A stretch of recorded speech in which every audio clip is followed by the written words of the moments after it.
just give everybody a few, just tell us a few words about, you, who you are, what you do. Give us a little introduction so Yeah, everyone knows you, absolutely. us Yeah, maybe. thank you. So my name is David Wiss, and I am a dietitian in private practice. I'm the founder of Nutrition and Recovery. We're in Los Angeles, and we're a group practice. We do one-on-one work, as well as bring our services to treatment facilities, mostly substance use disorder facilities, and provide eating disorder care. So I am someone that works across the entire spectrum of disordered eating. I do work with people with restrictive eating disorders. I do a lot of work with co-occurring bulimia nervosa and substance use disorder.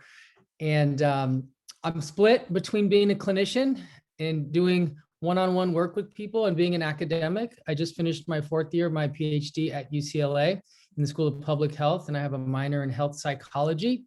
So my dissertation is linking early life adversity to mental health.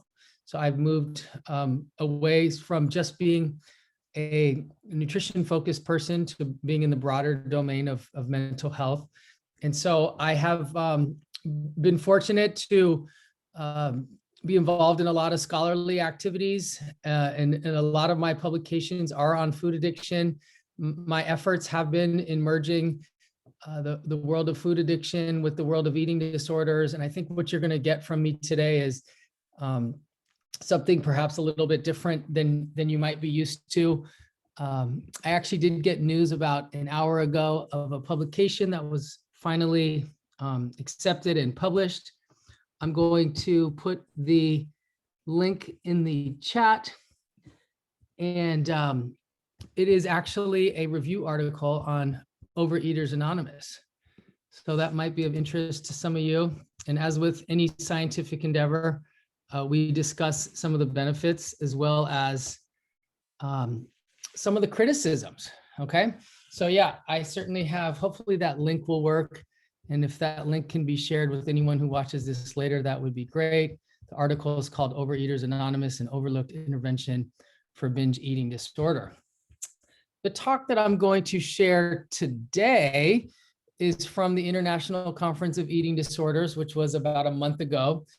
And we were accepted to speak on another paper, which I think we can link as well, which is called Separating the Signal from the Noise, How Psychiatric Diagnoses Can Help Discern Food Addiction from Dietary Restraint.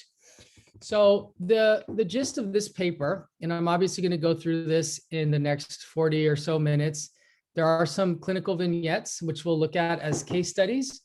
And I will be opening it up for discussion. I'd love to hear from some of you about your thoughts on how we could approach some of these cases.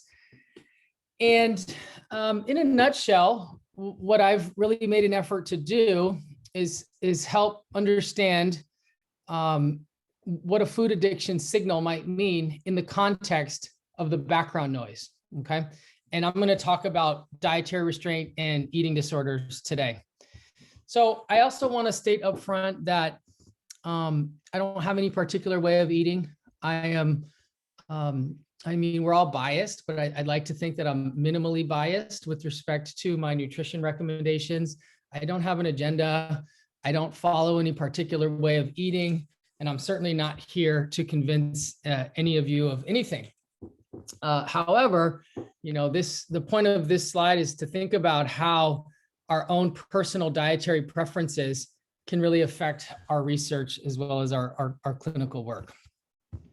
So as you guys know, and by the way, I'm really happy to see some of you, some faces, some people that I've chatted with over the years on email and on social media. And I'm really actually thrilled to be here. It is early for me, but this is a great privilege, and I'm looking forward to a good discussion as well as networking further. So this is all stuff you guys are familiar with, some of these debates, and we're going to hopefully cover some of these in the course of today. The first question is a food addiction diagnosis valuable in the treatment of eating disorders? And again, I do want to emphasize that a lot of the work that I'm going to present to you today does come from an eating disorder informed lens. how do we know if food addiction is an actual addiction or just a symptom of dieting behavior? And this is the real question that I'm going to hopefully address today.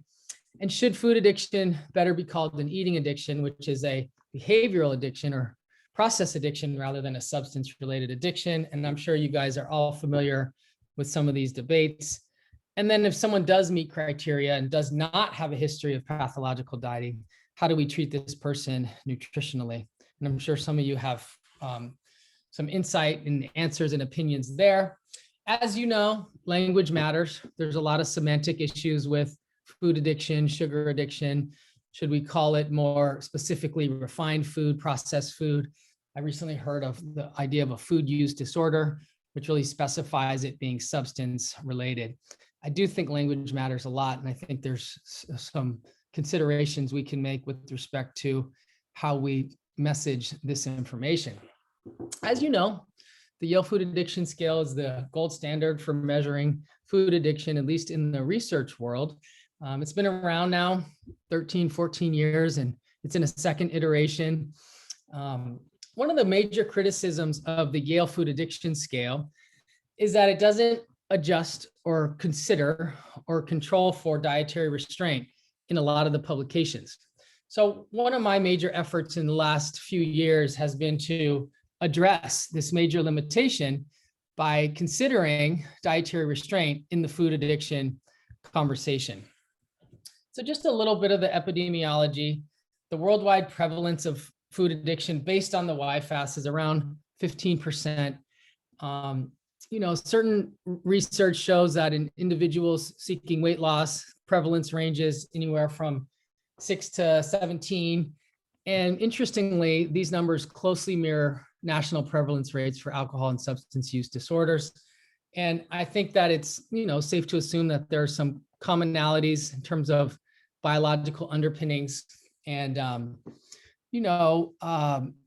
I think it's one of the things I'd like to add to this conversation here is that, in the world of alcohol and drug recovery, there are a lot of people that might not meet the full description, maybe the description from 1939 or meet, severity criteria in the diagnostic process, but end up, seeking recovery for alcohol and drugs.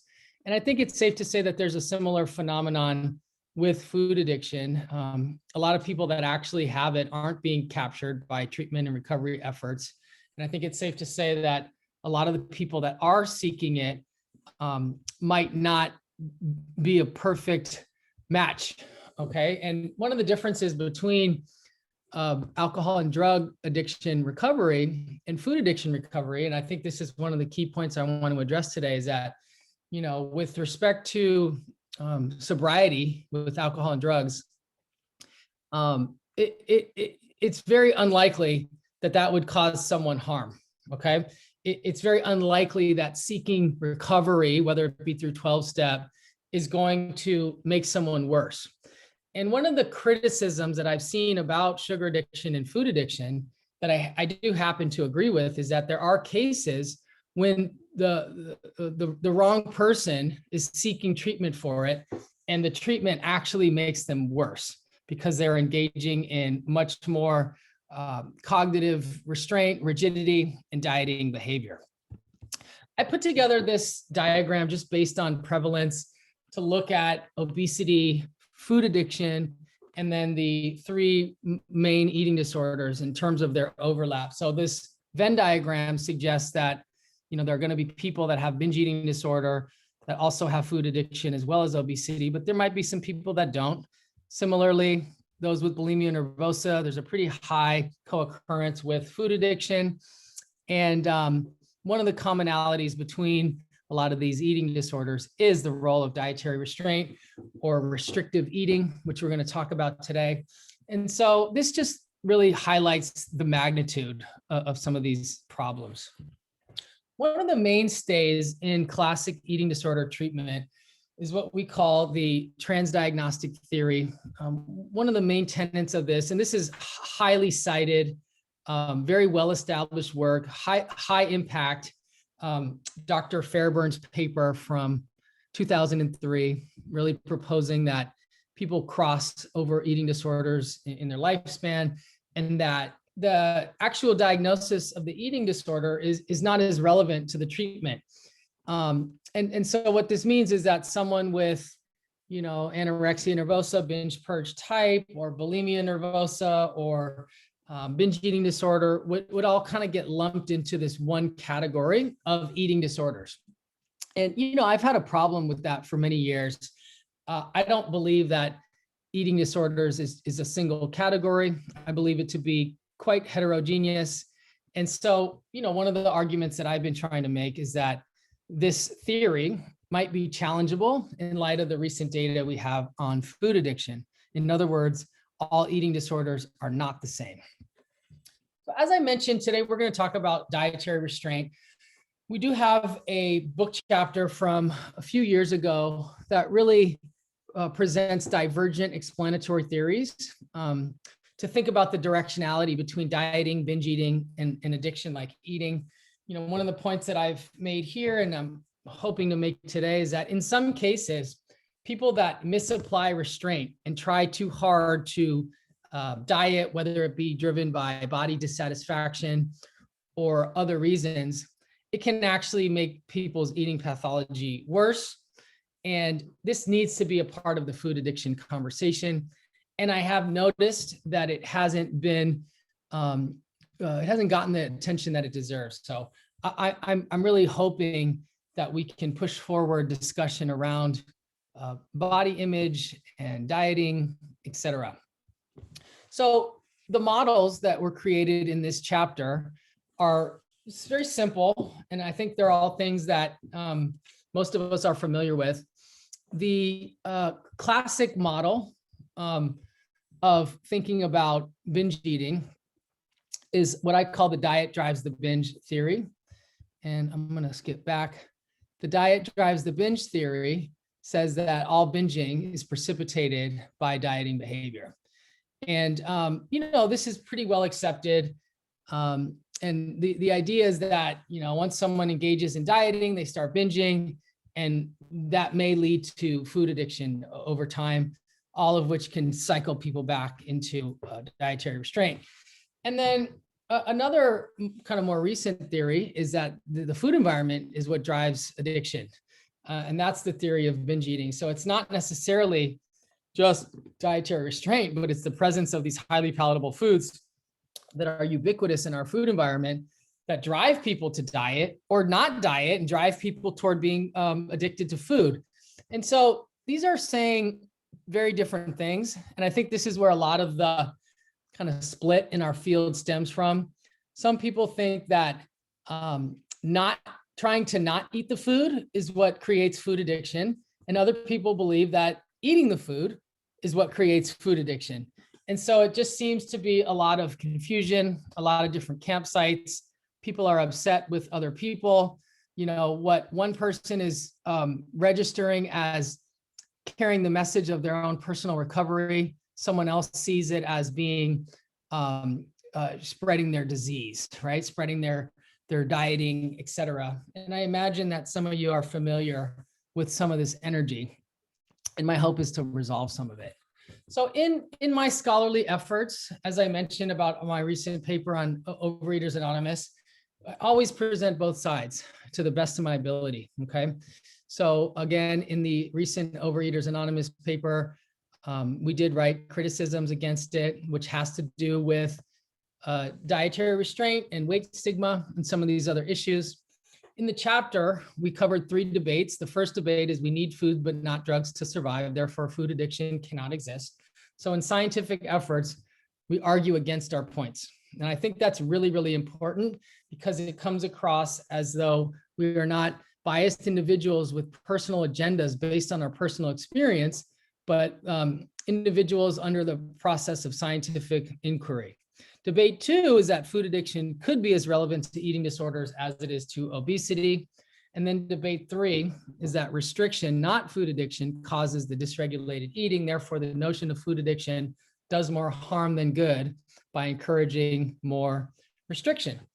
And, one of the conclusions that that we drew here that I've really been disseminating from my lens of public health rather than my clinical lens of doing one-on-one work with people is that given the data on food addiction, one of the bigger targets, I should say, or potential solutions is to actually try to influence the food environment through public health interventions rather than just focusing on individual nutritional treatments.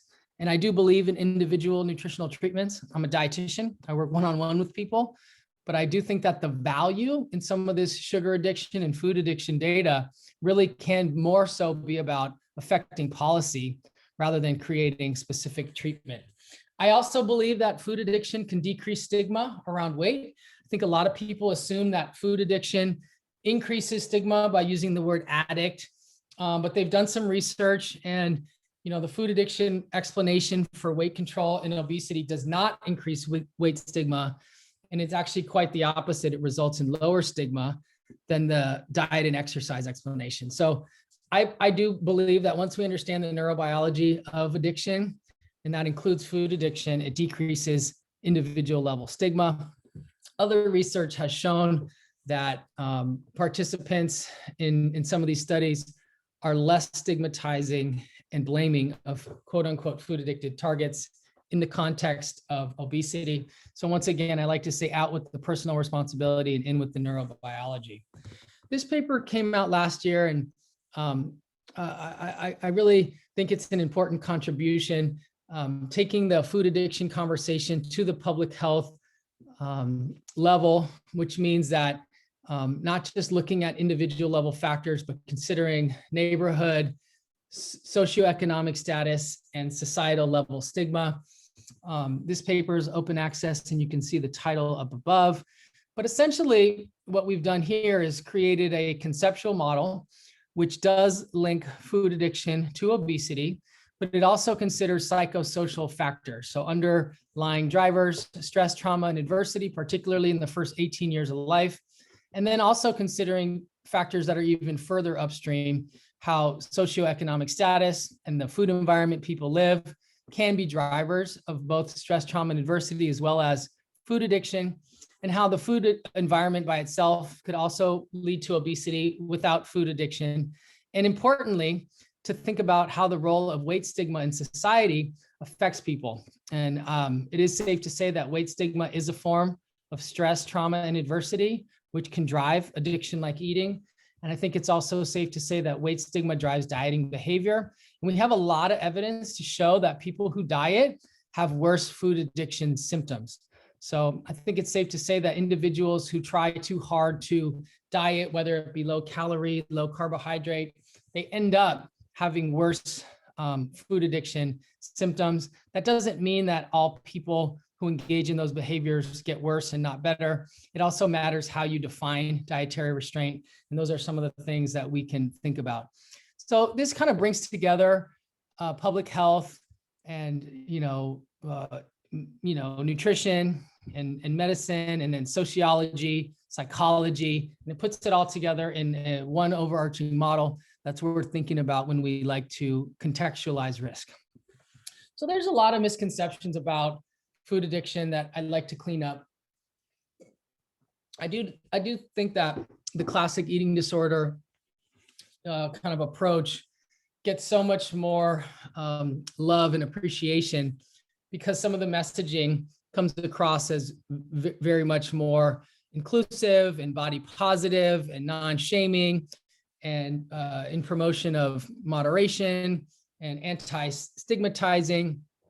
Whereas many people believe that food addiction is the opposite, that it's a focus on the food and it's about being exclusive, and it promotes diet culture and body negativity and focused on weight loss and restriction. And, while I would like to say that there's a lot of truth to some of this, I believe that this is a totally unhelpful, dichotomized split between these two worlds. And it is absolutely not true, and that there are much more overlap than I think people would like to believe. It just tends to be that people's minds are dichotomous. People aren't and I'm speaking broadly now, most people aren't able to hold two seemingly opposing truths at the same time. Most people tend to split things up as us versus them, safe versus threatening. And I've seen this happen in the eating disorder field. So the presentation that I'm sharing today is on a paper that I wrote with Dr. Timothy Brewerton, who is both a mentor, a colleague, and a friend. We did some early work together from his textbook in 2013. I was fortunate to contribute in a chapter on nutrition therapy for eating disorders, substance use disorders, and addiction. I've also done some work on muscle dysmorphia and body image issues in males. We did a paper in 2017 called the DFANG, the Disordered Eating Food Addiction Nutrition Guide. This was, one of the first efforts to really talk about food addiction and put it in the context of eating disorders. I did notice that incorporating these concepts into eating disorder treatment was very challenging and not well accepted. There's no established treatment. And, in fact, it was vehemently rejected. And so I thought maybe there's some new models that can really start to bring some of this information together. And so what we did here was created somewhat of a visual map to think about where someone lies on a spectrum of food addiction versus, anorexia nervosa, using some of the other eating disorders, and essentially, figuring out where someone lies on a spectrum. So if someone's like a pure food addict with binge eating disorder, they might be in the upper left corner. If they have no symptoms and they're, more of a classic restrictor, they might be somewhere down here. It brings weight into the picture. So you can actually map someone onto this, and that helps conceptualize treatment.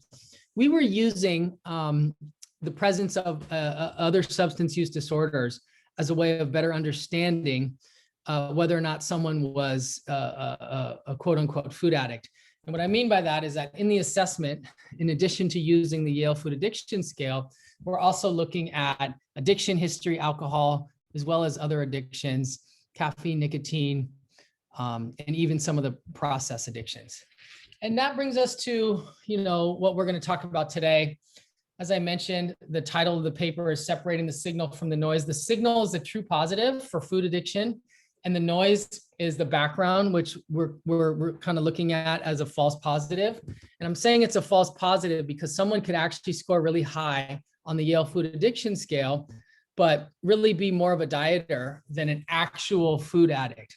So I have 5 steps here, and I'm not going to go through these now. I'm going to go through them later, but I just want to introduce you to an 8-step process that you can use to figure out if someone truly is the type of a food addict that needs an exclusive nutrition strategy, meaning requires what a lot of you might be familiar with, which is a very specific nutrition approach rather than other modalities of treatment.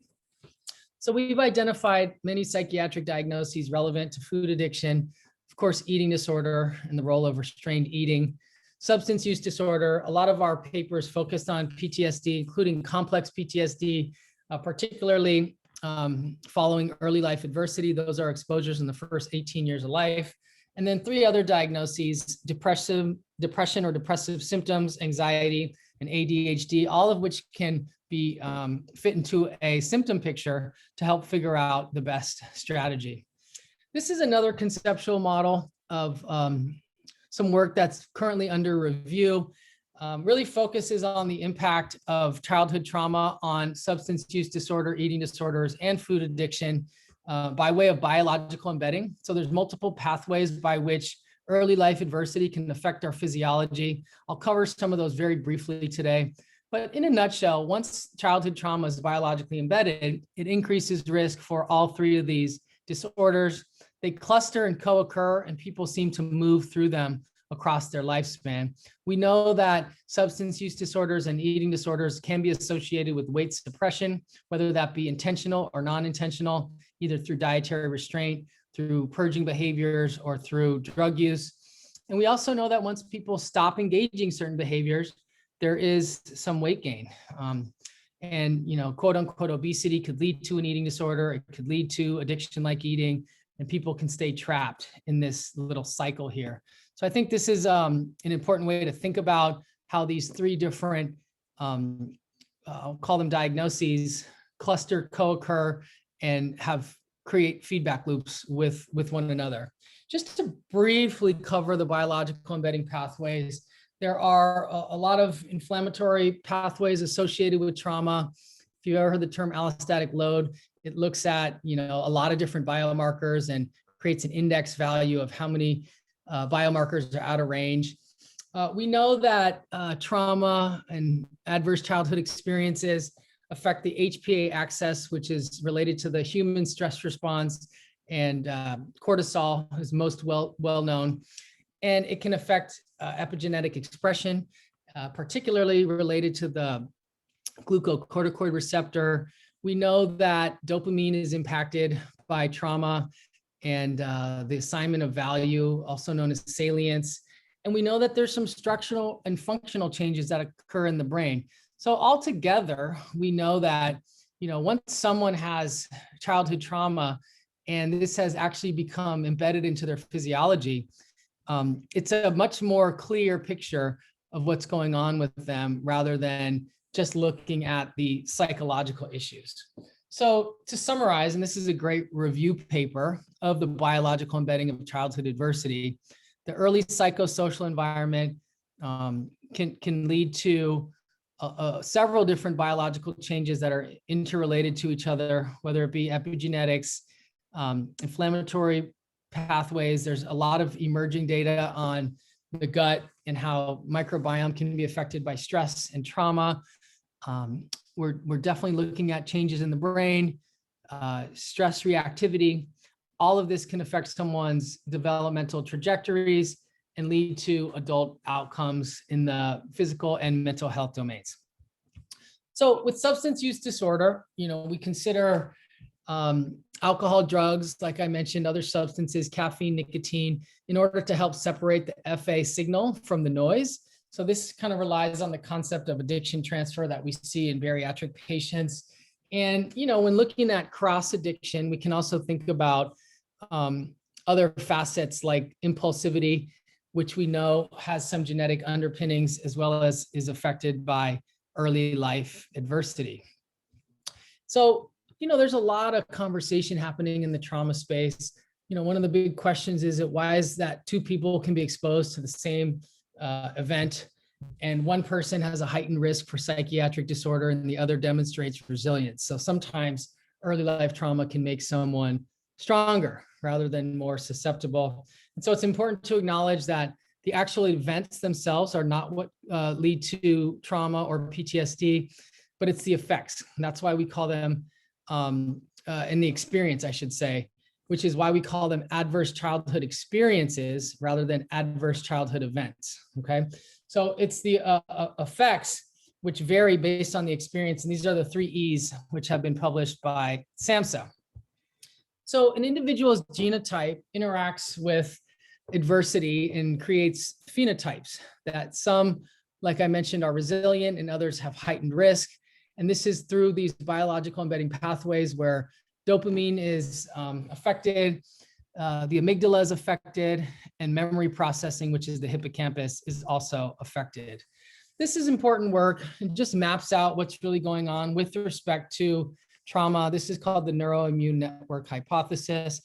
It looks at how early life stress really affects the immune system, creates these pro-inflammatory phenotypes through macrophages and monocytes, and how this low-grade peripheral inflammation can become chronic and systemic. And essentially, a lot of these inflammatory markers, cytokines, can cross the blood-brain barrier.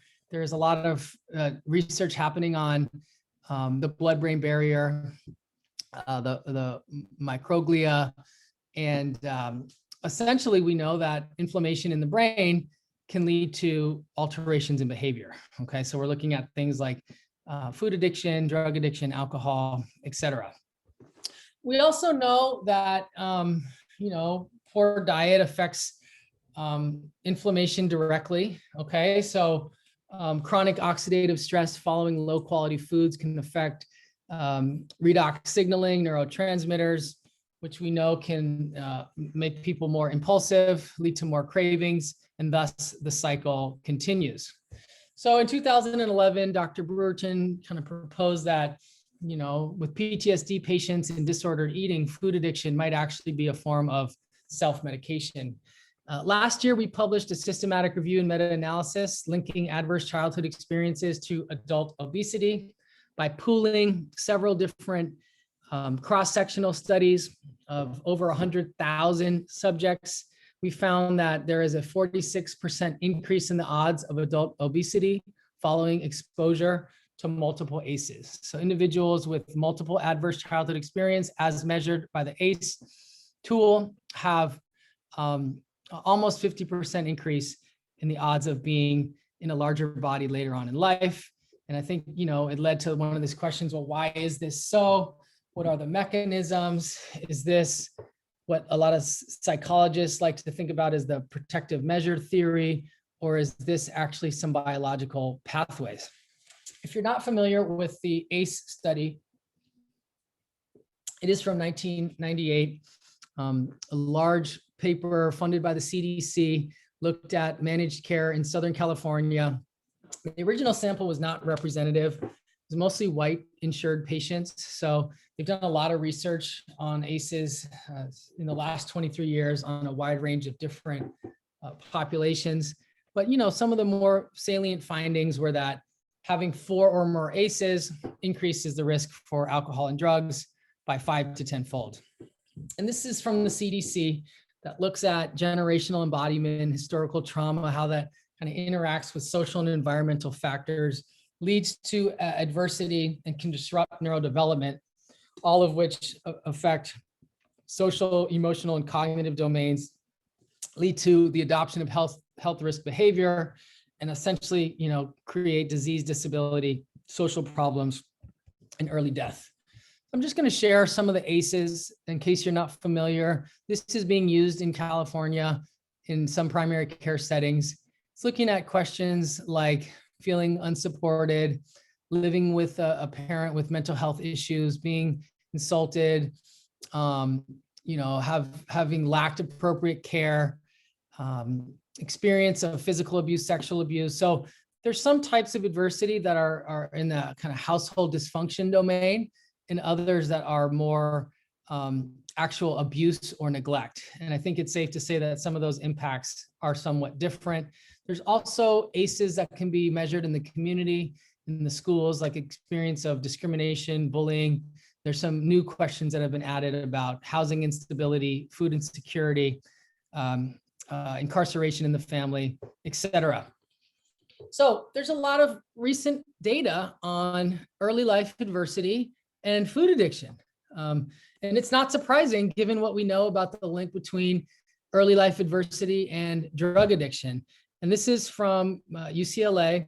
It's fMRI study on 186 participants showed that among those with early life adversity, the reward regions in the brain predict processed food consumption. So there are links between early life trauma, alterations in brain, and addiction like eating. So fantastic review in case you're interested in learning more about this, these mechanisms and pathways. It separates early life adversity into different dimensions of threat and deprivation, looks at how some of the neural adaptations can affect one's psychological factors, all of which lead to addiction-like behaviors.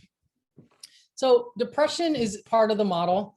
I think the depression diagnosis doesn't kind of indicate whether or not, food addiction exists or not, but it's clinically relevant to food addiction because there are bi-directional relationships. We know that the consumption of highly palatable foods does alleviate negative affective states, and we know that low quality diet increases depressive symptoms. So we need to think about nutrition when someone has depression. There's a lot of new data which challenges the kind of serotonin hypothesis about depression. Like I mentioned, we know that ultra processed food increases risk for developing depression over time, and that the Mediterranean diet can absolutely reduce symptoms in some people. So I think it is safe to say that if someone does have depression, we need to think about nutrition in a different way.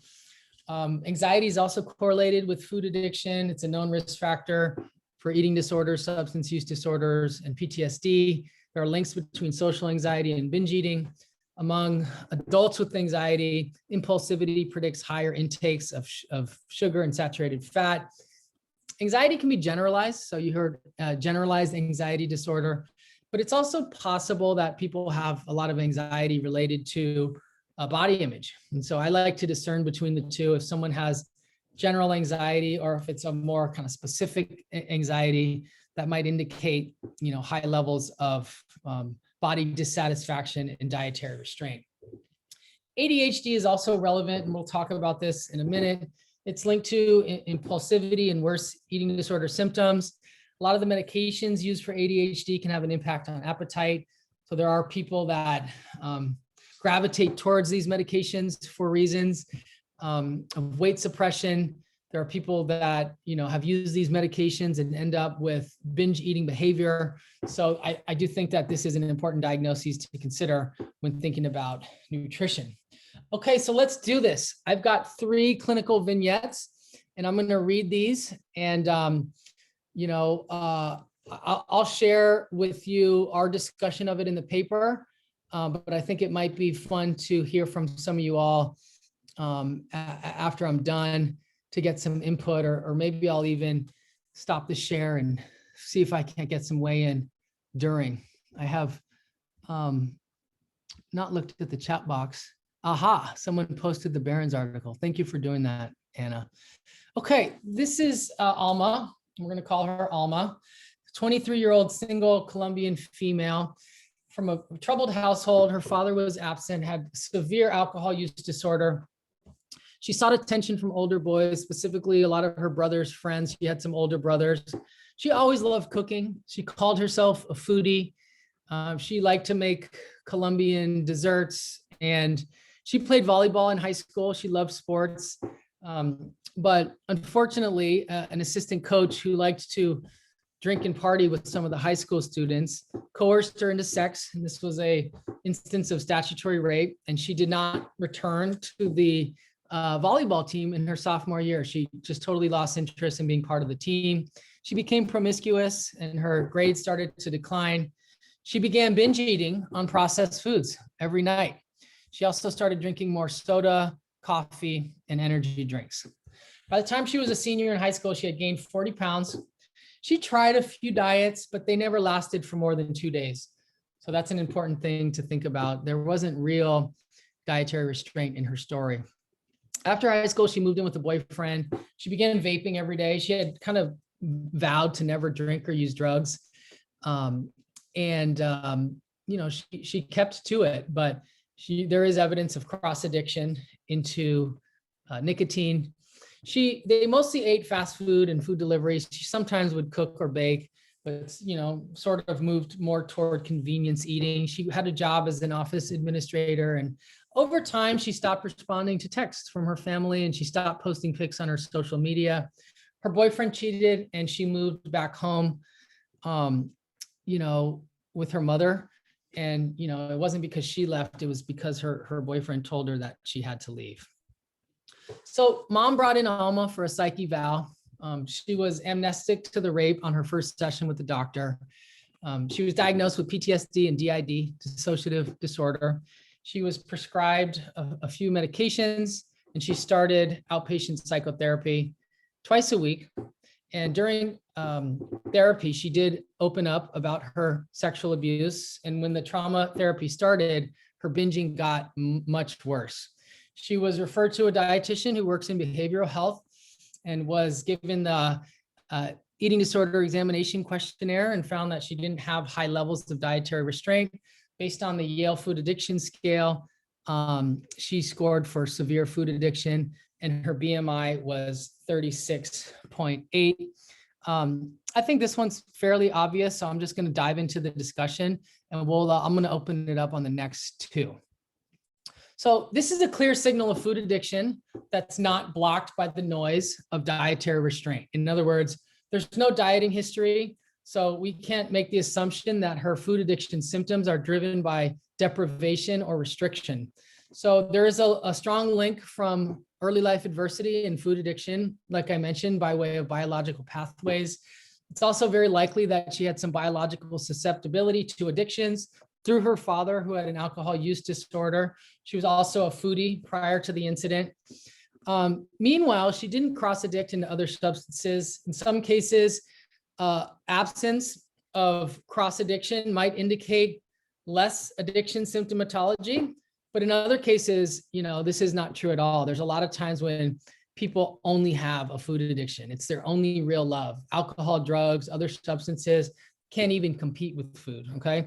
So I use cross addiction to assess addiction, but I don't use it as a definitive way of understanding whether or not someone is truly a quote unquote addict. So I sort of concluded here that food addiction informed nutritional strategies may be warranted since she's at a low risk for developing an eating disorder. Let's talk Jeffrey. Jeffrey is a 27-year-old, half Taiwanese, half white male. He grew up in a wealthy household. His father was a cardiologist, had a mild undiagnosed obsessive OCD, obsessive compulsive personality disorder. The mother was a swimsuit model, had a long history of dieting, okay? Both parents ran marathons and they revered the thin ideal. There was a lot of negative comments about fat people in the household. At age 9, Jeffrey was diagnosed with ADHD, prescribed dextroamphetamine. So he was given a stimulant. He became a straight A student. Mom told Jeffrey to only eat carbohydrates before, during, and after a run. So he picked up on some dieting behaviors from mom. Jeffrey ran his first marathon at age 15. When he was 17, he got a modeling gig on a billboard. He had a very popular photo with his shirt off. His abs were touched up in Photoshop. He had an agent. He started building an Instagram following. He did go to a private university as a communications major. And during college, he was switched from his high dose amphetamine to an anxiety medication. At this point, he was spending about an hour a day mirror checking his abs. He did a freeze the fat procedure. He found the doctor that helped his mom with some of her cosmetic stuff. And he really wanted to clear the fat off of his abdominal area. He was extremely disappointed with the results. Was running 10 miles a day on the treadmill. He cut all the grains and dairy from his diet because he heard they might be contributing to some of his perceived problems. He made a lot of negative comments about processed food. He was very food negative. He had some relations with women, but he lost interest in dating. He was more interested in his body and making sure he felt safe. He did seek help from a dietitian for help with his stubborn belly fat. And you can notice his BMI was around 17. At this point, he was referred to a psychiatrist who diagnosed body dysmorphic disorder. Stimulants were discontinued and he was started on an antidepressant. And now with medications changing, he's binging on carbohydrates, and then he would often run it off in his apartment gym. So had a form of exercise bulimia. And then guess what happens? Ankle was sprained. He started purging, and then he came back to see the RDN. And given the EDEQ, there was high levels of pathological dietary restraint. And given the Yale Food Addiction Scale 2.0, guess what? He met criteria for moderate food addiction. So this is someone in a underweight BMI that's scoring really high on the Yale Food Addiction Scale. So I'm going to stop share and open it up. Who has thoughts about Jeffrey?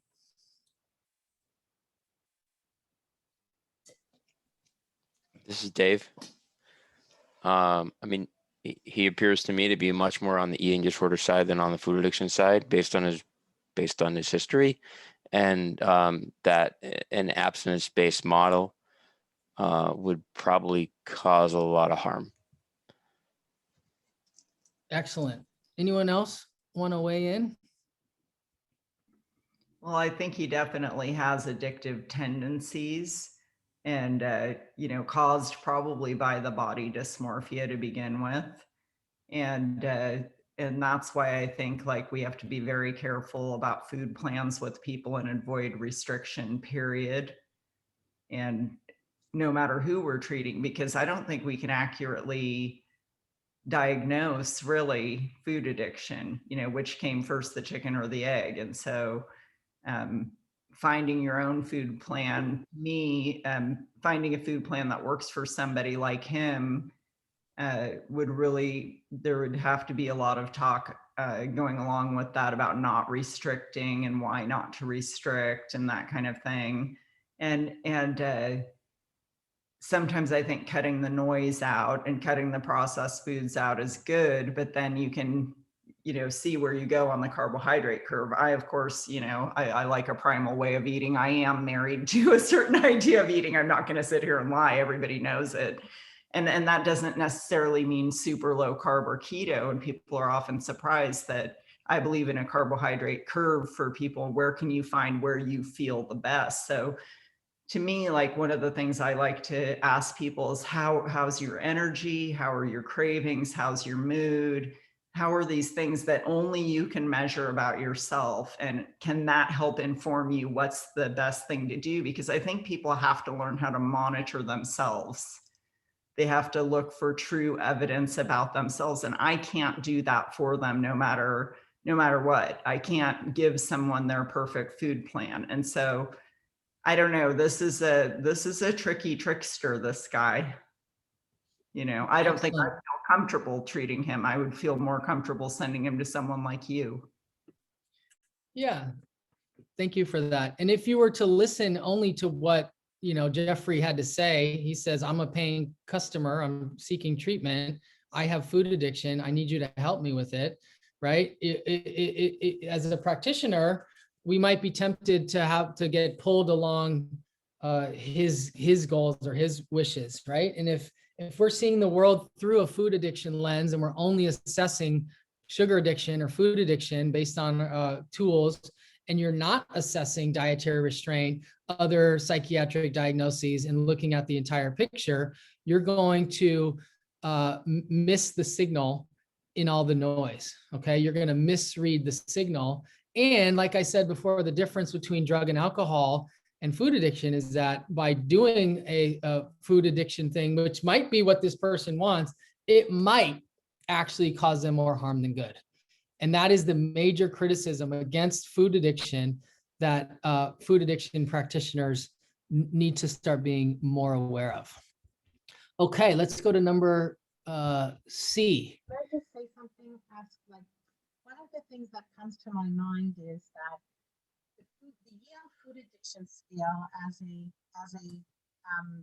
tool to assess, I'm not going to call it a diagnosis tool, but as a tool to assess clinical food, like food addiction, right?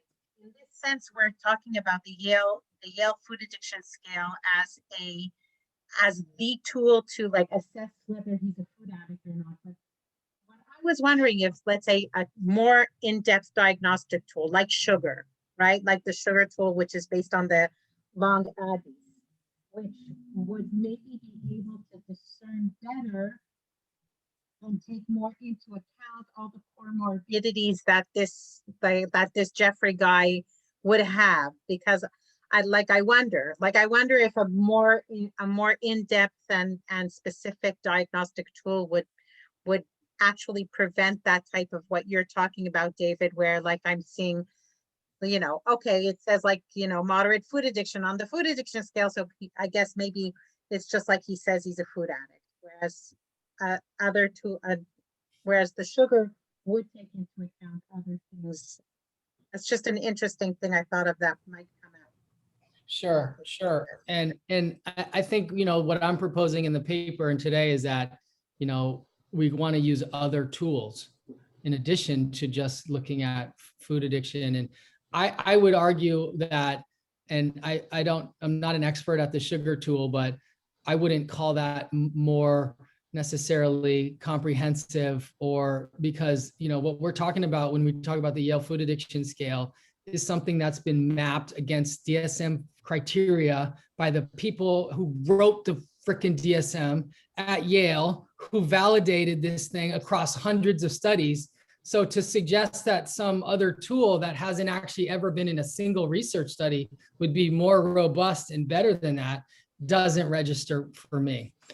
But I think that there's tools that are. I'm not, by the way, I'm not knocking the Yale at all. I use it and I find it very well, but there's a couple of things, for example, it only checks the last 12 months. The other thing is that I found one question. Well, this is just getting into the nitty gritty, which isn't really the subject now, but I found one question about the clinical significance, whether it's a little bit problematic with the results. But having said that, I understand what you say. But I'm generally asking, not with the sugar, you're right, it hasn't been validated yet, but using a tool that takes into account comorbidity, trauma, depression, cross addictions, right? That's the tool that we have right now for food addiction. We don't have anything else, right?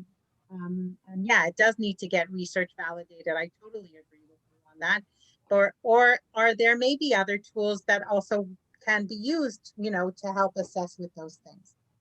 And David, Absolutely. whether you're using tools or not, assessing only the individual but not the family history, looking at family of origin and grandparents and great-grandparents in terms of their food use or absence of use, whichever restriction, that's an important key here, because so often the child of an alcoholic may use food. That's been validated a number of times, and then add on alcohol and so on. But taking that whole family construct over several generations may be really useful to help decipher this. I agree. I appreciate that. And Okay. so can I just chime in on Jeffrey as well for just a moment? So I agree that restraint, restriction could really exacerbate Jeffrey's problems. But given the evidence that like a ketogenic diet or a low carb diet is quite supportive of mental health, that perhaps unrestrained low carb or even all the way to ketogenic eating within that realm of foods could be a safer bet for him. He's got the background of lots of changes with medications, psychotropic medications, and it seems as though avoidance of processed foods really would be beneficial for him. But that, so perhaps the freedom from restriction could be found within the realm of low carb and ketogenic compatible foods. That's, obviously with counseling for the body dysmorphia, and there are so many other factors going on, but it seems like that might be helpful from a mental health perspective, and also just to avoid worsening the food addiction, the actual biochemical dependence aspects that have emerged, that appear to have emerged with him. Yeah, so I think that's the kind of debate that we were looking for, and I kind of expected to see some divergence in opinion here, and appreciate that point of view. I think that it's probably also wise to consider that mental health is a broad term, and that while the ketogenic diet might have some benefits for certain neuroinflammatory conditions, that what we would be talking about here in terms of his mental health is the significant impairment and distress associated with his abdominal area and his body dysmorphia. So he might perceive that the ketogenic diet improves his mental health, but in reality, right, it might be something that leads to long-term body dissatisfaction and mental health problems. And I think one could make the argument that low carb or keto in his case is, giving him the illusion of safety by the pursuit of thinness, but that isn't actually something that is improving his mental health. And, again, there's definitely room for interpretation there, which is why we are discussing it. Right, know, right. Thank you. big alarm for me was that he actually had a procedure done and he was a model. So he, by all standards, already had an incredible abdominal area, right? Because you don't get to become a model like that without, you know, having an extraordinary ab, and he can't see that. And there's no food plan in the world that's going to change that. That is a whole different thing. So to me, it's like, I've had people do the sugar and I found out they've been severe alcoholics. And guess what? If they want to work with me, they better get some outside help for that alcoholism. They better go and get some counseling, and they better go and do this or that, because the horse has to come before the cart. And that to me is what this is about. Maybe when the clutter clears and he's not actively in body dysmorphia, maybe when he's had some recovery from body dysmorphia, then we can discuss some other things. But to me, like that was the huge warning sign in that whole scenario, was that is not my, that's way above my pay grade, or it's just outside of my pay grade, you know, period. And so to me, like, to be responsible to a person, I'm not responsible for anyone, you know, I'm not responsible for anyone's recovery, but I have to behave responsibly. So that was a huge red flag to me, that, you know what, it is showing some stuff, but I'll tell you what it's really showing is you need help outside of what I can offer you, you know, and I can encourage them to get that help. So to me, that was the huge red flag. And I'm just putting that out there. I know it sounds obvious, but just in case, you know, it's easy to get caught in the weeds sometime, I think, and just focus on addiction, because that's my specialty. You know, that's what I want to do. But I think this is a really great exercise, and I appreciate these scenarios that you're opening my mind to, David, because it's going to make me a better practitioner, I think. Thank you for that. Okay, we have one more. And this is Whitney. Whitney's a 30-year-old single white female attracted to females. Her parents have no history of mental health issues. She studied sociology in college and was a gender major. She filled out the ACE questionnaire while she was in school, and she scored a 0. So she had 0 ACEs. She began raving, and she attended Burning Man, which is a festival, and she liked to do ecstasy and some psychedelics. She started a jewelry company with her girlfriend. They moved into a condo together. They had 2 dogs, and they loved hiking. At age 26, a drunk driver killed her partner. They were both in the car. During this accident, Whitney's partner was killed. She shattered her femur, and she was completely devastated, and she had strong suicidal ideation. She was prescribed heavy doses of opioid medications, and she became dependent. She was diagnosed with PTSD, and she started EMDR, which is a trauma treatment. She was often sedated when she went to session, and the treatment was not productive. Her doctor then switched her off of the opioids and put her on to gabapentin. She started buying oxycodone from her friends in the party scene, and within a few months, she was smoking heroin. At age 29, she went to treatment for an opioid use disorder. She was prescribed several common medications for opioid use disorder, which I've included a list here. She developed a sweet tooth. Guess what? She needed candy more often than she used to. She started consuming daily cigarettes and energy drinks. By the time Whitney was 6 months sober, she had gained 30 pounds. Her housemate at her sober living taught her how to purge because she wanted to do something about her weight. She found the purging very soothing. It wasn't just the binging, but it was the purging that was quite soothing to her. And she began purging daily, even with healthy food like rice cakes. Quick note, she never experimented with any official diets. Because of her purging in sober living, she was referred to an outpatient eating disorder clinic. She was instructed to eat 3 meals and two snacks plus a dessert every single day. She continued to gain weight, and eventually she relapsed on heroin. She was back in a detox and binging and purging on ice cream and candy.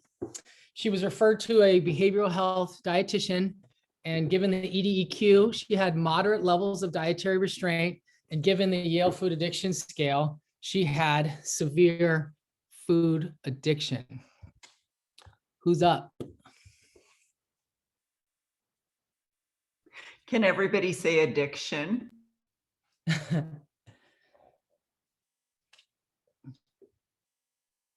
This is a messy one, which is why it's last, right?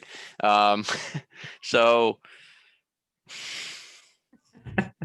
I see addiction interaction or disorder all over this thing. I see her switching seats on the Titanic, really, and I'd be interested to see what would happen if she could put sugar and heroin down at the same time.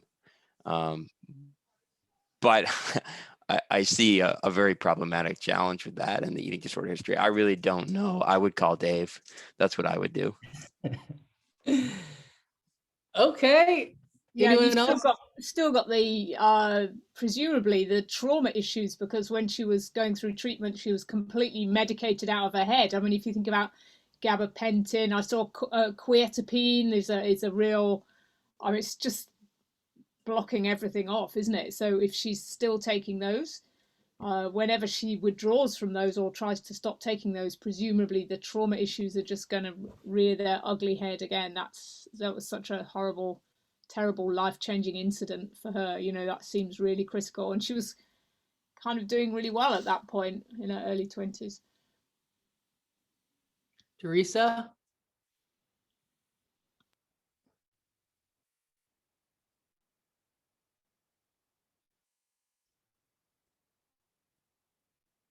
Anyone else? I'm summoning TW.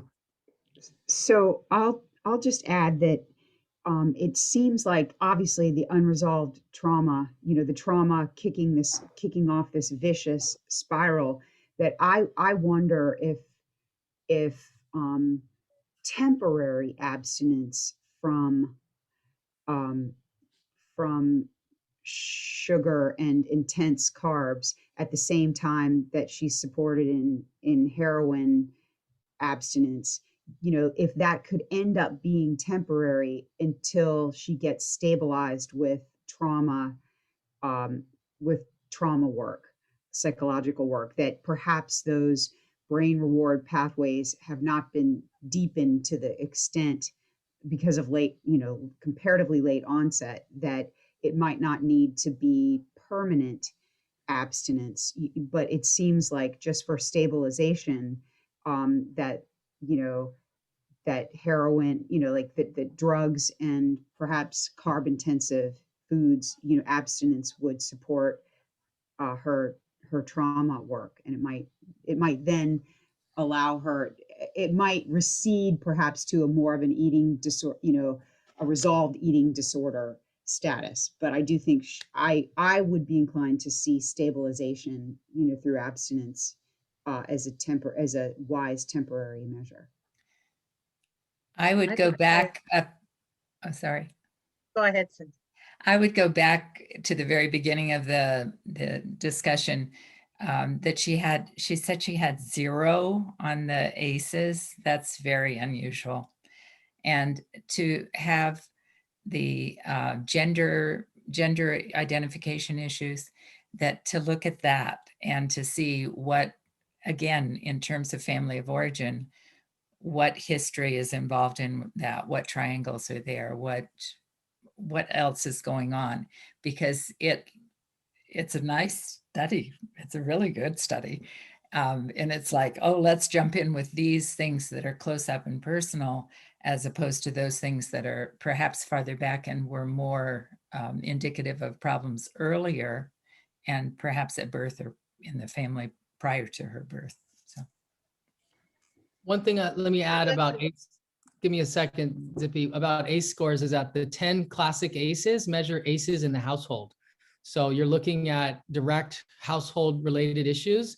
And it only was later that they expanded ACEs and did community level ACEs. So someone could experience 0 ACEs in their household, but have a lot of adversity at their middle school and their high school. They could have a lot of trauma from the community, bullying, othering, and other forms of denigration that are not captured by the original ACE tool. So that's worth knowing. I had to actually have a tendency. I mean, you know, we're talking about a woman who's had severe trauma and now she's back on heroin addiction. And I think even though, you know, I would be the last person in the world to, like, you know, poo-poo the severity of food addiction. I think that getting her heroin addiction under her belt before starting to try any kind of food restriction. I mean, obviously, it's a very individual thing, and it's a very clear case that there is a cross addiction there. But I wonder if you know, if a stepwise approach, whereas like getting first like the abstinence of the most severely debilitating and harmful substance first, and then moving on. You know, once she has the heroin, you know, abstinence under her belt, and she's already doing some trauma work, then maybe going for, you know, for a food addiction modality treatment, whereas trying to get her off foods that could be seen as addiction, because there's, I want, you know, I mean, obviously it's a very personal thing. Some people it's better to just like take everything at once. And some people need more of oh, you can't hear me well? Sorry, In guys. and out, in and out. Oh, I'm sorry. My microphone is not so good. But anyway, but that, I think it would definitely need to be something that would be individually assessed, but not always would I would feel comfortable doing drug abstinence and food abstinence at the same time. I don't know. I like it. All right, let's dive in. Oh, I just wanted to add, in the beginning in college, didn't she use some drugs, or am I got the wrong person? I just want to, you know, I mean, I know it was, you know, use, but it was there, you know. So I mean, to me, you know, addiction interaction disorder, you know, just pops out through the whole thing. And that, you know, to remember that, you know, yeah, she could purge, you know, for the dieting or whatever. And, you know, you don't have to be, as we know, obese to be a food addict. And certainly there are people who display those symptoms, you know, as part of food addiction. So I think, I mean, she's a very interesting case study, and obviously that's why we're talking about it. So thanks for presenting it, David. Yeah. And keep in mind that she used drugs that weren't dopaminergic in the classic sense. So she was drawn toward ecstasy and psychedelics. And it seemed like, you know, I'm sure she did the cocaine or the other more rewarding substances, but it didn't seem like they ever caught, if that makes sense. So those are things that are worth thinking about as well. David, are we going to hear your take on this, by the way? Absolutely. Okay, great. Let's do it. I want to say one thing too, just about her, is just that she really was always looking outside of herself for more, different, better. And to me, that's just like a huge hallmark of addiction. You know, you're always trying to fix something. You're trying to find a fix. It just seemed like she had to have an outlet to me. And I have to say that I have a woman that I've sponsored for years. And David, I'm a recovering addict with 32 years clean off of drugs. But I think the sugar came before because it's the first psychoactive substance. And I know that now. And I have a gal that I've sponsored for 10 years. She just got her RN back, and she just celebrated 6 months clean. She got off the sugar and the drugs at the same time. And that's the only way she's been able to be sober off of drugs. And so for her, it was the only thing that worked, because she was like one of those people that would eat and use her drugs, right? Like, so the co-concurrence of the addiction, just, you know, that's what she needed, more of the same. And I think of Vera Tarman's book, and that man that was using heroin and eating himself to death at the same time. So, you know, I think that the way our disease expresses itself can be very unique. So that's just something I just wanted to share.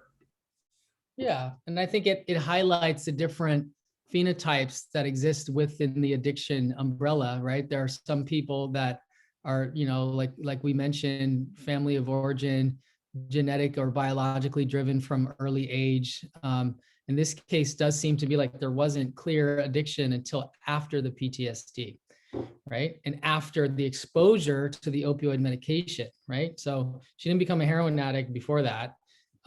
So that's something that's worth thinking about as well. Okay.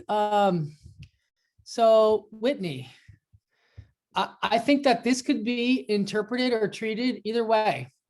I think that the way people view it is going to depend on the training and the bias of the practitioner. So this was a fun activity for me because I could easily have presented this to an eating disorder clinic and everyone would probably raise their hand and say, intuitive eating, let's do moderation, and let's get this woman to make peace with her larger body, right? Similarly, with people that study food addiction, it's like, just face it. You have a bias toward food addiction and seeing the world through that lens. We're all biased, okay? And I think this is the kind of case that would be argued about in a treatment team, even if there was even room for discussion or argument. So as we mentioned, there's no evidence of early life adversity. In fact, there was evidence of resilience to adversity in high school. I don't know if I got into it now, but she was, she had some issues related to her sexual orientation, social problems that she bounced back from. So they didn't seem to affect her. So there's some evidence of her resilience. She used drugs without developing an addiction, and following the PTSD, she developed an opioid use disorder. In sobriety, she developed the food addiction and the other cross addictions. She didn't have the other addictions until after she stopped using opioids. And then the eating disorder developed after the food addiction and the weight gain, okay? So there's no history of dieting prior to the substance use disorder. And therefore, it's safe to say that either approach could work. I think that if you're using a do no harm model, most people would argue that inclusion is likely safer because you wouldn't want to put someone at risk for going down a trajectory of worsening eating disorder symptoms. But I think it's also important to think about where the most social support would occur. In other words, would you want to send her into a food addiction model with no one else in her world that was doing that, right? Like, let's say no one in her entire family or community had any semblance of interest or recovery with food-related stuff. Would it be feasible to have someone on a for example, 0 grams of sugar type plan if that isn't part of her social context? Similarly, if all of her people, are eating in moderation, she has 2 other girlfriends that are in classic eating disorder paradigms, going toward a classic eating disorder paradigm could absolutely work. She could absolutely learn how to regulate her emotions, and she could learn how to make peace with her body, stop trying to lose weight. She could learn how to be sober, to move through some of those other addictions and make food less of a charged issue. Similarly, she could also move toward eating in a way that could support less reward dysfunction. And she could totally move toward eating more what some people might call soberly. And that could work as well. So this case study, C, was designed to be something that could go in either direction. The vignettes bring attention to the heterogeneity given of food addiction diagnoses. We see divergent phenotypes that warrant different nutritional strategies. And so one of the main points of the paper is that, we need more research to identify food addiction phenotypes based on the presence of other psychiatric diagnoses. And again, needing to know more about what this could mean for treatment and the different range of possibilities for abstinence-based approaches. I definitely work in abstinence-based models. I often find that I'm helping people with behavioral-based abstinence. I certainly work in a food addiction context if I determine that it's clinically appropriate, not if they determine. Okay, of course we need buy-in and we need to be on the same page, but I'm not highly influenced by my clients and my patients to say that because they're paying me, I'm doing what they want me to do. I'm doing what I think is most clinically appropriate for long-term recovery. And behavioral-based abstinence might mean being abstinent from binging, purging, ordering food, lying about food, secretive eating, that kind of thing. And I'm sure some of you are familiar with those models. So I'll blow you through the 8-step process, and hopefully it can elucidate some of the main takeaways from today. Step 1 is to assess for food addiction. I like the Yale Food Addiction Scale because it's got a strong history with research. If it's negative, then it's unlikely to be relevant. If it's positive, then you can move to step 2, where you assess for dietary restraint. This is where you look for someone's history of dieting, the role of body image and internalized weight bias. I've recommended a couple different tools, the EDEQ, the E26. These are validated instruments to measure these things. If it's negative, food addiction is likely to be relevant, meaning there's food addiction, but there's no dietary restraint, okay? But given that, you still want to go further and rule out food insecurity, because food insecurity is also a form of deprivation that can increase food addiction symptoms. If it's positive, okay, so you've got food addiction and you've got dieting behavior, you want to think about if the food addiction preceded the restraint or if the restraint created the food addiction. So it's kind of which one came first. If food addiction came first, it's likely to be informative that food addiction is a relevant construct. So if there was food addiction long before there was dieting, it shows that food addiction is likely relevant. If they dieted for reasons of family-related issues or body dissatisfaction or trauma or a rough breakup, and then food addiction came, you're going to consider the possibility that the food addiction was actually created by the dieting. Therefore, you want to address the body dissatisfaction and the dieting. And then, should I just say something, David, ask you about, like, when you say like if in the Yale, when the food addiction is negative, then it's likely it's not food addiction, right? I've come across a number of times using the Yale Food Addiction Scale where it came out something like, to me, from my personal assessment, it was clear that it was a clear case of food addiction. They came out with something like 8 or 9 criteria positive, but they came out with a negative response because they self-responded that it wasn't something that caused clinical harm, or like it wasn't something that was like clinically bothering them. There's a couple of questions there in the Yale that are a bit problematic, that sometimes if this person has a bit of, and I actually communicated with Ashley Gearhart about this because it was so incongruent with the result that came out at the end of negative for food addiction, even though it was like very clear there were like 8 or 9 positive criteria, and I also, it seemed to me like it was a pretty effective. There are 2 questions in the, there are 2 questions about whether it's something that is clinically significant. I don't remember the wording that it's used in the questionnaire itself. Distress, if it's clinically significant distress or not. And if it comes out negative, then the food addiction is negative. And this is a big problem that I have with the Yale Food Addiction Scale. So there's a difference between using these things in research and using them in clinical practice, okay? So in research, there are cutoff points, right, that have been established through studies, right? And like the cutoff points are used for research purposes. But as a clinician, you know, one can look at a tool and say, okay, maybe there's some reporting bias, or maybe this question doesn't, you know, capture this very well. So there's a little bit more room for interpretation. But I think it's also worth considering. And again, Zippy, I only heard half of what you said because of the sound.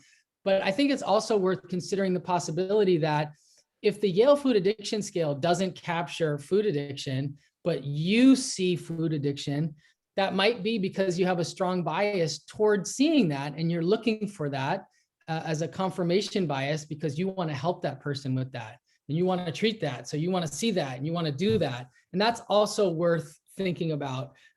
Yes, there are other tools and the power of food scale and the other ones that you've mentioned that are worth exploring. But in my opinion, if someone doesn't score on the food addiction scale for the 11 criteria for substance use disorder, that's definitely informative.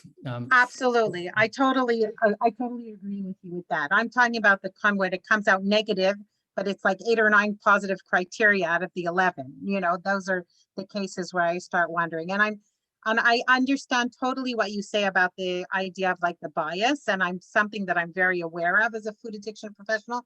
But I think the point that I hope you guys can hear me a little better now. The point that I was trying to make was that sometimes these tools, exactly as you said, that they have certain cutoff points that sometimes clinically are not necessarily relevant when I'm sitting with a client in front of me. Absolutely. Thank you. So step 3 is when we now know information about food addiction and dietary restraint. We want to think about substance use disorder. You can use a diagnosis or a validated tool. In the assessment of substance use disorder, I like to think about reward dysfunction by also considering other addictions. So this is the cross addiction concept. I like to look at caffeine and nicotine. This is also the place to assess impulsivity. I've given some instruments here. It does sound like there's some noise. And so if it's a negative, there's no addiction history, it does not rule out FA. Okay, so if someone has no other addictions, it does not mean they don't have food addiction. However, if there are concurrent low levels of impulsivity, it may suggest that someone's unlikely to have an actual biological phenotype of food addiction. And if that's the case, we're going to also want to think about ADHD when considering impulsivity. If it's positive, food addiction is likely to be relevant. And again, I think it's worth considering the temporal onset, the sequence.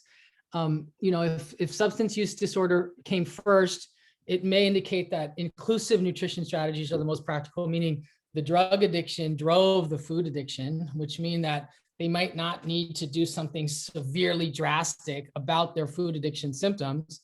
Whereas if the food addiction came first, it might warrant otherwise. Once we've looked at food addiction, dieting behavior, and substance use disorder, the next is to look at PTSD. So there's validated measures. It's also important to consider complex PTSD. If this isn't present and there is dieting, it might suggest that the food addiction symptoms are driven by restriction rather than actual food addiction. So there's no drug addiction, there's no PTSD, but there's dieting, okay? It might point to dieting being the driver.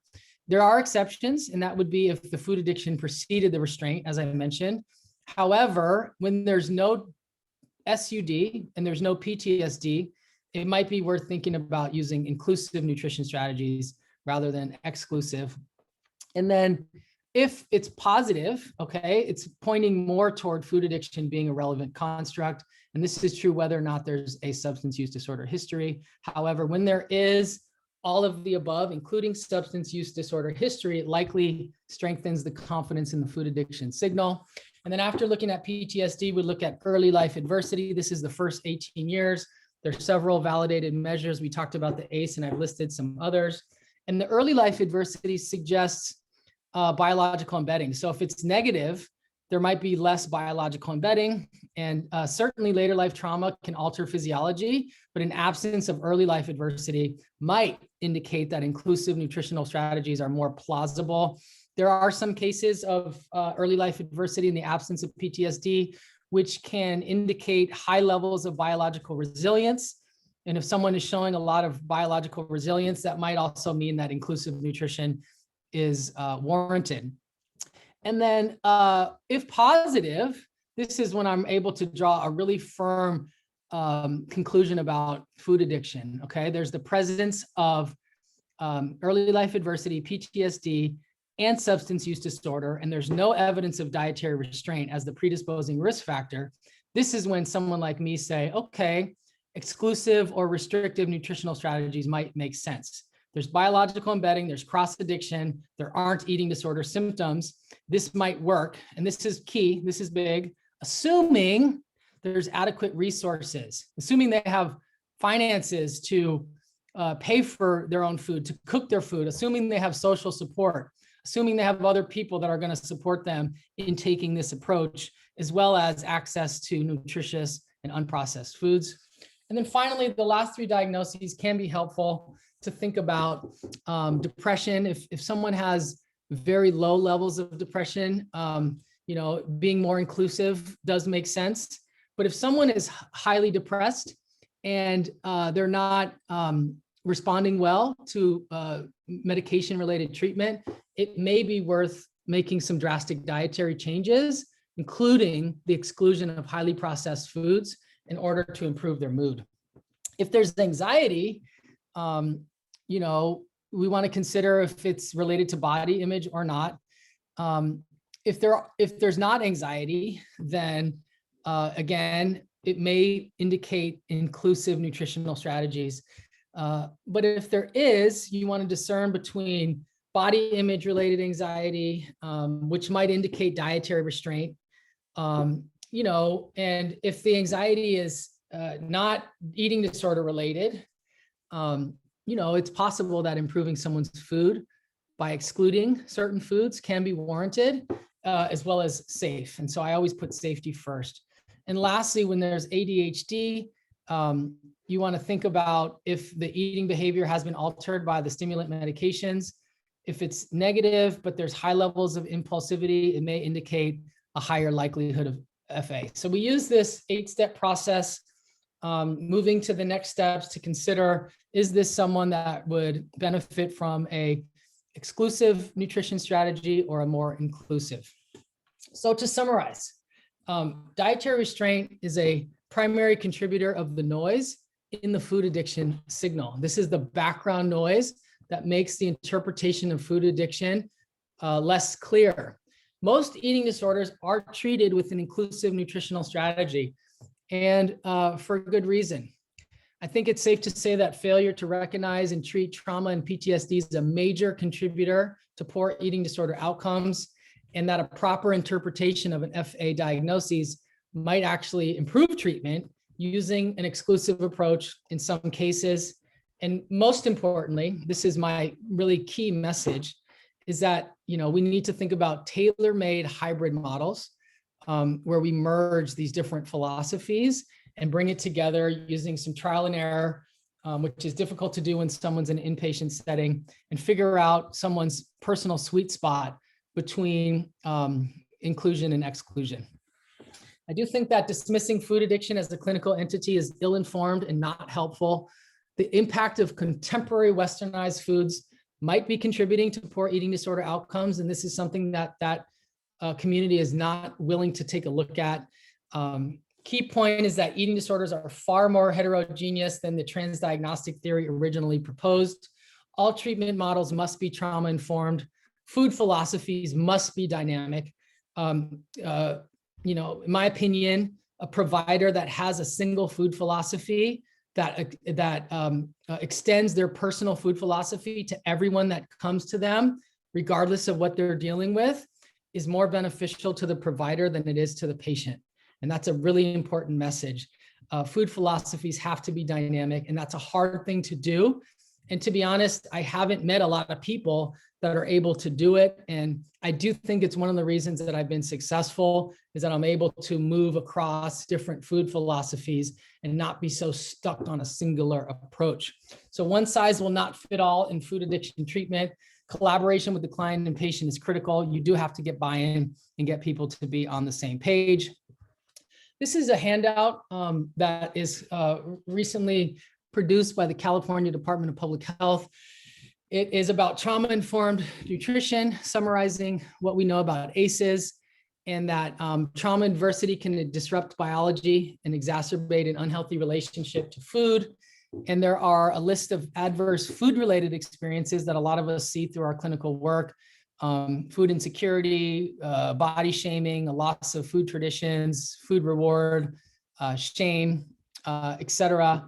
And there's a lot of dietary behaviors that can result from these types of adversity, like hoarding food, binge eating, highly palatable foods, convenience eating, food addiction, eating disorders, more short-term rather than long-term needs, and deprioritization of planning and budgeting.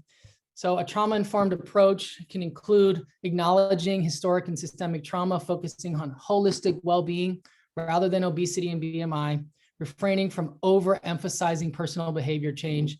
This is key, recognizing that some nutrition interventions can be very triggering for people. Identifying the willingness or the ability of clients to adapt to new behaviors, acknowledging their strengths and skills, inspiring healing and a healthy relationship to food, which is gonna, be different from person to person, reducing shame, anxiety, confusion, and tension, practicing cultural humility, and addressing our own conscious and unconscious bias. So people want me to answer this question all the time. What is your food philosophy day? We just want to know. And I always say I don't have one of those, right? Because I have many skills. I'm able to do a lot of things. If all you have is a hammer, everything starts to look like a nail. You just want to bang everything with that one little toolkit that we got. So now's the time to diversify your toolkit, or to recognize some of our own limitations, acknowledge that there are different philosophies out there in the world. There are different needs. We as specialists can figure out how we can fill needs and be helpful to people, but also recognize the wide range of possibilities that are out there. And I always like to remind people, don't be a one-trick pony. You want to think about things on a continuum, on a spectrum, so that we're not so rigid with our own black and white thinking as providers. And always remember that stigma is recovery's greatest enemy. This was fun. Thank you guys so much. Amazing. Wow.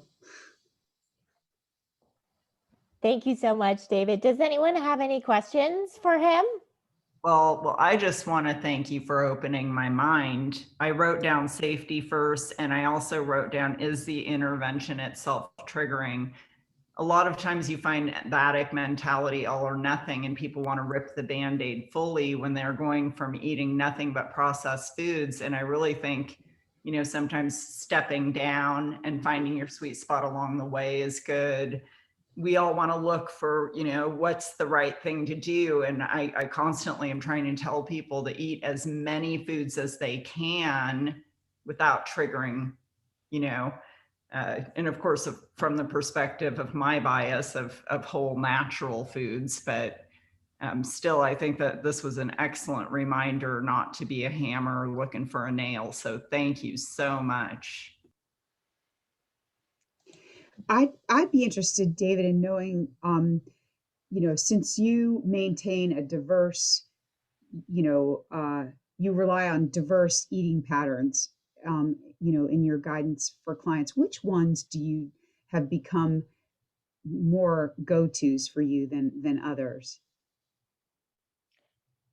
I think if I'm honest, I don't even prescribe people. I just co-create and come along the journey with people, and I offer guiding principles. I offer, one of the things that I do, this is like my biggest trick, you guys. Someone has a problem or someone has a issue, they want information. And this is really a result of, my PhD training and really learning how to read scholarly literature and have multiple perspectives on things. I'll say to someone, a psychologist might see it this way, a dietitian might see it this way, a medical doctor might see it this way. And I'll say there's different trainings and different things and different modalities out there. And I'll throw someone at four. I'll throw someone 4 ideas based on 4 different disciplines. And I'll say, the solution is likely at the intersection of some of these different things. Draw a Venn diagram and say different philosophies and, nudge someone toward finding, their own kind of personal truth and weighing in a little bit. But this idea of like, I'm the expert and you come to me and I know what's best for everyone. And I have this road that I'm going to dictate you down. That stopped like 2 years into my career. That's been over 7 years ago. That was me when I was a certified personal trainer. Okay. Like I'm doing, I'm trying to do, nutrition for mental health, which means being very sensitive to people's, social context and those other factors. So I wouldn't say that I have an approach other than to really work with people on a deep level and help people get into recovery and figure out what that's going to look like for them. But, if I'm completely honest, I think it's safe to say that, people end up getting less of the food addiction and the weight loss from me than they want. I think people want more of that stuff. That's what they want. That's what I'm paying money because I want you to put me on a freaking diet and help me lose 20 pounds. And I think some people are sometimes disappointed that that's not what I did with them. You know what I mean? And like, guess what? I'm okay with that. I believe in the work that I do. David, could you put your information back up for just a minute to capture that? And also, with your Overeaters Anonymous article, how did you address spirituality? That's been an elephant in the room and not spoken. Yes, thank you for that. The reviewers had some real problems with the spirituality because, this is a peer-reviewed journal, right? Yeah. And so that was the part of the paper that got heavily edited on many occasions. We went through 3 rounds of peer review. And so, we kept it very matter of fact, about, what the teachings are, what the steps and the traditions and the tools of OA. And, one of the major contributions that I had to the article, which I think is what made it a really balanced article, was talking about some of the criticisms that people have against OA, so that it wasn't a agenda article. It was a true, like, this is an amazing overlooked intervention for binge eating disorder. There's a lot of reasons why this can be helpful. There are some reasons why people don't like it, and here are those as well. And so, it was a group effort, and there was several of us. And, the first author, Dr. Bray, did a really good job in addressing the reviewers' concerns about spirituality. Thank you.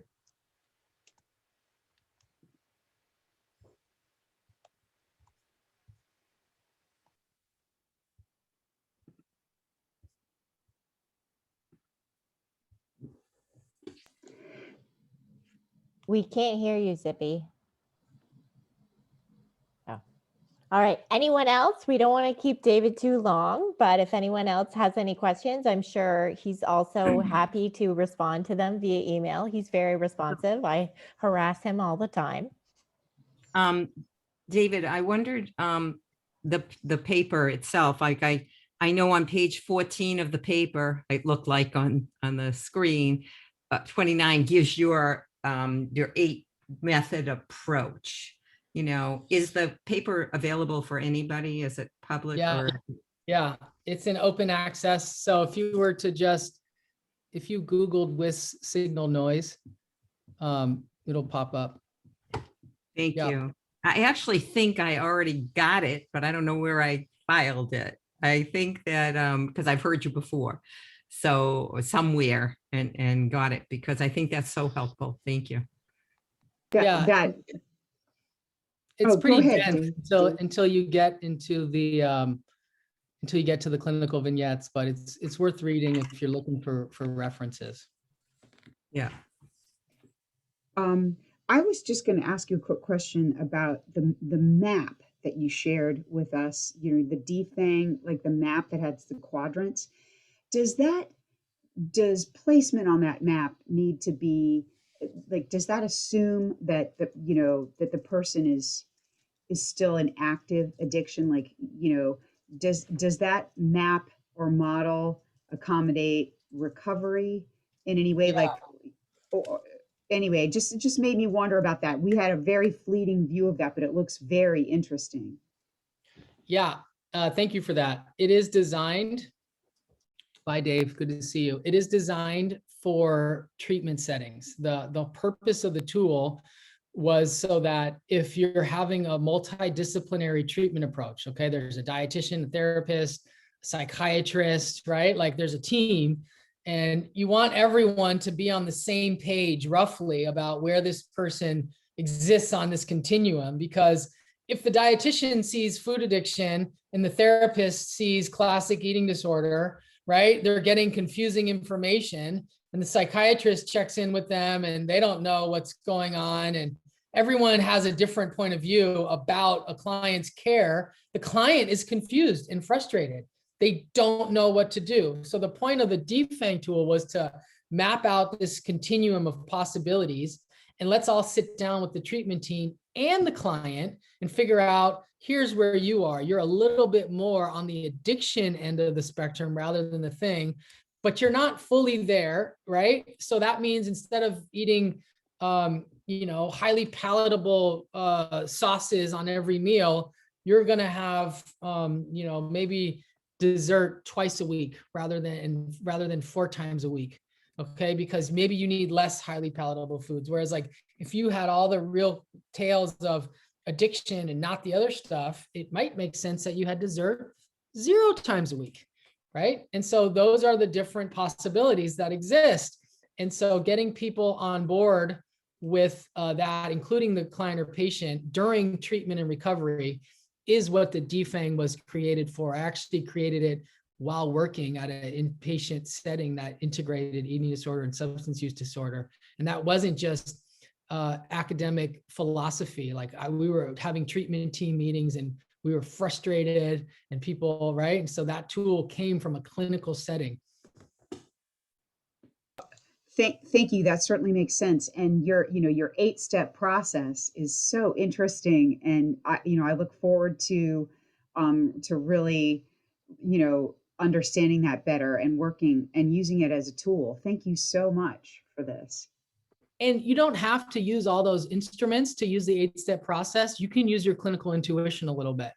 You can like just kind of run through and be like, okay, is this present? Like you can maybe do some discovery there to figure out if things are there, but it's not a research process. It's a clinical process. So you can kind of draw from your own insight in those settings. Great, thanks. And Zippy just had a question. Would you be willing to state your opinion about hyper-processed foods? Yeah, I mean, I'm going to give you a classic David Wiss answer, right? You're going to be dissatisfied with my answer, I promise you. Which is that it really depends if you're looking at it at an individual level versus a public health level, okay? So if you look at hyper-processed foods from a public health standpoint, it's pretty safe to say that they're a real problem in our society, and that food companies are able to make a lot of money at the expense of public health, and that there's this prioritization of profits and convenience at the expense of the healthcare industry and the expense of people's well-being. And I think that anyone who would argue against that is delusional. Meanwhile, at the individual level, a hyper-processed food could be something that brings a lot of joy to a regular person's life. They have a job and they have a normal metabolism and they don't have any body image issues, and that on the weekend when they go out to a restaurant, they get some indulgent ice cream thing afterwards, and they're happy, and they should be able to be happy, and they should be able to enjoy those things, right? Similarly, someone who spent their whole life fighting those foods and avoiding them and has been through 12 eating disorder treatment centers, and their family's taken out mortgages on their home because they won't stop dieting, right? And they have to send them to inpatient every single year. That person might really benefit from making peace with hyper-processed foods and learning how to chill out and have a sundae or a bag of chips, right? And that's also true, okay? And so it really depends on the lens by which you view these things. Clinicians have a tendency to look at people. Researchers have a tendency to look at groups, right? And that's an important distinction. We have to think about the difference between individuals and populations because they can lead to different conclusions. Well, you know, David, you just reminded me of what Dr. Earley writes in his book, that there are substances that are addictive, but just because the substance is addictive doesn't mean the person becomes an addict. The person that withdraws from opioids after becoming apparently hooked, you know, and they withdraw and they're like, phew, that was good. But the difference is that addict will think about the drug long after the withdrawal symptoms have occurred. And so I think that like the individual person, that's huge. You know, if we're still obsessing and compulsing about the thing, that's a huge part of it. And if we're going to think about people, putting it back into a larger context, we need to also think about stress, trauma, adversity, underlying psychological and social and environmental factors. And we also need to think about policy and environment and, you know, food companies and all of that. So there's a lot more that goes into this picture than I think a lot of us are realizing.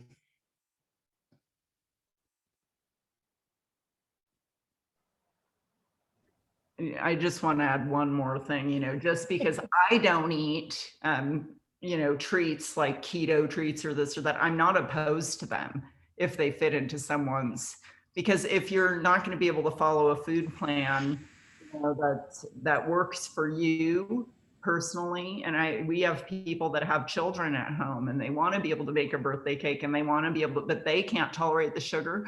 Make a sugar-free cake, you know, make a grain-free cake. I think that this is okay. And there's so many people that there's only one way and this and that. And so much so that even though we tell them in our business, we tell them, put your blinders on and don't pay attention to what someone else is doing, do what you need to do.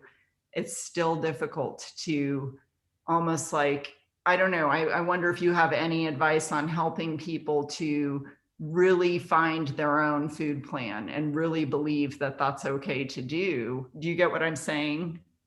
Without feeling pressured by all the noise. I had a client who you know, met some pretty clear criteria for food addiction and had a long history with 12-step and dieting, and you know, it just like endlessly added to increased BMI over time. You know, it wasn't always successful, had that very gray sheet mentality. That's the only thing that I'm okay with. And a lot of stuff was ingrained. And, you know, her daughter had an eating disorder and her daughter went to residential eating disorder treatment for her anorexia. And, you know, we were working together and then guess what? Like her daughter got discharged and came home to start PHP. And like, it came time to think about like, okay, was she gonna support her daughter's eating disorder recovery by eating with her and having an evening snack with her daughter who just like got out of a hospital? Or is she going to, you know, really stick to what she's always done? And we talked through the pros and cons. And, you know, we were able to find a sweet spot between it. And, you know, at the end of the day, for her, she valued being able to show up for her daughter's recovery more than her own weight loss. Okay. And I supported her in that. And she ended up, you know, moving away from rigid eating and moving toward stuff that was healing to her family unit. And so, you know, these are the types of conversations that I have with people. And again, you know, I'm able to talk through the different options and different possibilities and help someone come to their own conclusions.